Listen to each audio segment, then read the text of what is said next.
Bienvenido a otra video. Welcome to all my English speakers. My Spanish speakers, you understand that one. But I'm speaking in Spanish today because we're going to be talking about a Spanish revelation. A player who, I come out every day and I'm left standing on my feet applauding. I'm applauding every single week. If you're new to the channel, welcome back. What am I talking about? If you're new to the channel, how could you be welcome back? This is your first time. If you're new to the channel, welcome to another video. Today, we're going to be talking about the real MVP of FC Barcelona this season. Those of you who are regulars on the channel, you guys know that I'm a Barcelona fan. Whether we're playing bad, as we did against Sevilla on Sunday, and we've been playing the last few weeks, we didn't play bad against Sevilla. We won the game 4-1. Honestly, I don't know what I'm talking about. This is why I don't make Barcelona videos, because I just ramble on and there's literally no formatting in the video. And I feel like no matter whether we win or we lose, I always say this. There are those players that they get you feeling something. Even when your team is playing some absolutely ridiculous football, you wait the whole week, you go to your 9 to 5, you hang out with your kids, you go to college, whatever it is you do in your daily life, and then you come home and you think, you know what, these guys, these 11 guys that I don't know who they are, they don't know who I am, but I think they'll be able to, calm me down. They're able to de-stress me.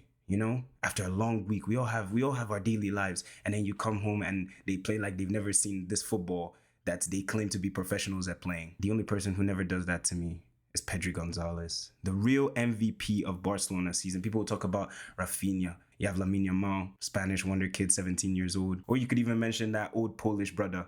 But the person who never does that to me, and as I said before, the real MVP of this team, Pedri Gonzalez. Now, those of you who have not had the opportunity, and I'm pretty certain that's very few of you watching this video, because I like to believe that my subscribers, they know football. You guys know football. You watching this video, yes, you. I know you know football. So if you know football, you would have watched Pedri Gonzalez this season. You would have watched Pedri Gonzalez when he was at Las Palmas. When he was in the Canary Islands, you were watching Pedri. Pedri Gonzalez is the reason I watch football. Pedri Gonzalez is the reason I wake up in the morning. Pedri Gonzalez is the heartbeat of Barcelona. I could come here and wax lyrical about this kid, and I really just wanted to come and do that. Sometimes I think football is so simple that you can just appreciate a player for what they do on a field. The typical midfielder that you see nowadays has probably about 3 or 4 different archetypes. You have your defensive midfielders who are able to dictate the game, and you have the combative ones, and then you have the more silky ones, whether that be Caicedo, or you have somebody a bit less combative than Caicedo but can play in those deeper roles, maybe a Frankie de Jong. And then you then have your central midfielders who can do everything, people like Bruno Guimaraes, and then you have your number 10s. Well, they're not as many as they used to be in the past. People like Morgan Rogers, maybe Bruno Fernandes, these sort of players. Kevin De Bruyne now that he's, let's be honest, Kevin De Bruyne is washed. But Pedri Gonzalez, all those 3 things I just described to you, you can argue he's probably all 3 of them in one. What he's able to do coming out of deep areas, able to drop deep, able to play the ball long. You look at some of the key passes this guy registers a game, some of the chances he creates in that number 10 area that we're talking about, able to win the ball back, able to play his way out of the press. It feels like every time you watch Pedri and you think, oh, he's about to lose the ball here. Oh, there's 2 or 3 players about to converge on you. What are you going to do? Pedri said, move, man. Please. Just move out of the way. Let me move the ball forward. It's like everything is in slow motion for this guy. And you look at that performance against like Sevilla yesterday. Even down to 10 men, he was still running around the midfield like they weren't there. Against Alaves, the 1 goal we scored, it was all Pedri. Against Valencia, it's all Pedri. The 1 game, and then everybody eats game against Valencia, 7-1. He was out with a bug. He was sick. I almost fell to my knees. Honestly, I almost fell to my knees. I got the news that Pedri was out. I was like, this can't be, man. In all seriousness, I'm happy to see that we're starting to see the player that we always knew was there. Because for me, Pedri's always been that player. I mean, people forget this guy was at the Euros at 18. People are talking about Lamine Yamal now. This guy was at the Euros at 18, best young player at the Euros, in a Spain team that could have easily won the whole tournament. Now, I'm not going to mention an unnamed man who wears white for club and country, because frankly speaking, if I say what I think about him, I will be in very big trouble. Stop the comparisons. There's so many reasons why I would say not to compare them. They're not similar in the way they play. They don't play the same position. And for me, frankly speaking, one is much better than the other.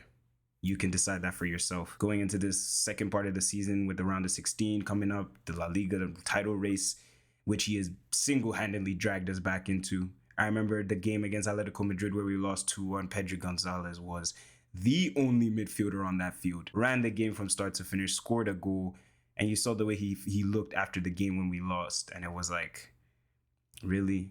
I did all of that. I created for Rafinha. I created for Lewandowski. I created for Lamine Yamal. And this is what you guys are doing for me. You don't see what he does on a field on a stat sheet. You don't see the goals. You don't see the assists. He doesn't. That's not his game. But if you watch the game, as that famous saying goes, what's that? If you watch the game, you see Busquets. Or if you watch Busquets, you see... I don't even know what the saying... Whatever the saying is, apply it to Pedri. Remove Busquets' name from the saying, put Pedri there. And then the saying applies. It's the same thing. Whether we win, lose, draw, it's the same thing. You know what you're getting from him. He's gonna dictate the game. He's gonna create chances. He's gonna be everywhere. Everywhere. He's always gonna want the ball. He's never gonna shy away from it. They don't make players like him no more. Honestly, I look at someone like him. He's one of the most irreplaceable players in world football. Of course, you have other players across Europe who are similar. I like to compare him with someone like Luka Modric. I feel like Luka Modric could do almost everything.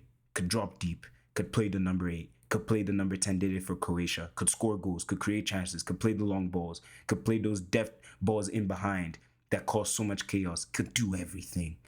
Like, man, of course people will compare him with Iniesta, with Xavi. Please, relax. Forget the comparisons. Let the boy play. Let the boy play. And I think what I'm most excited for this season is to see how his year will be judged. Because at the end of the year, he's not going to have the numbers. We know this.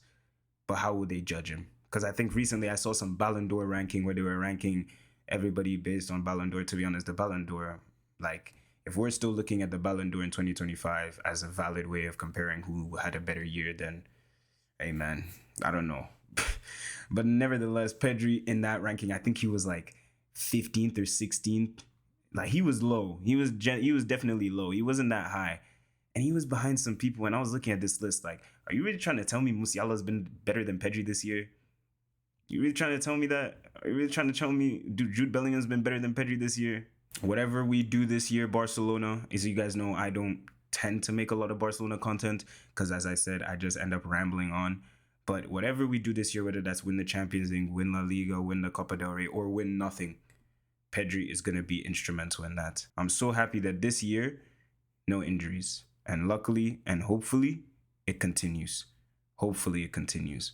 But of course, if you guys are new, as I said, make sure you like, comment, subscribe. Who's that player for you that every single weekend you turn on your TV and you got a smile on your face? And you can't believe that this is your life. You know, you're sitting there and you're watching and you're like, this is football. This is how football, this is what it looks like. This is what it looks like. But when I watch some footballers, I'm sitting there like, I wouldn't pay money to watch you. That's the way I like to describe it. I would never pay hard-earned money that I'm fighting for my life out there to make money to what? No way. There's no shot, no chance. Absolutely not. But as I said, if there's any players out there who excite you, who you love to watch, please let me know down in the comment section down below.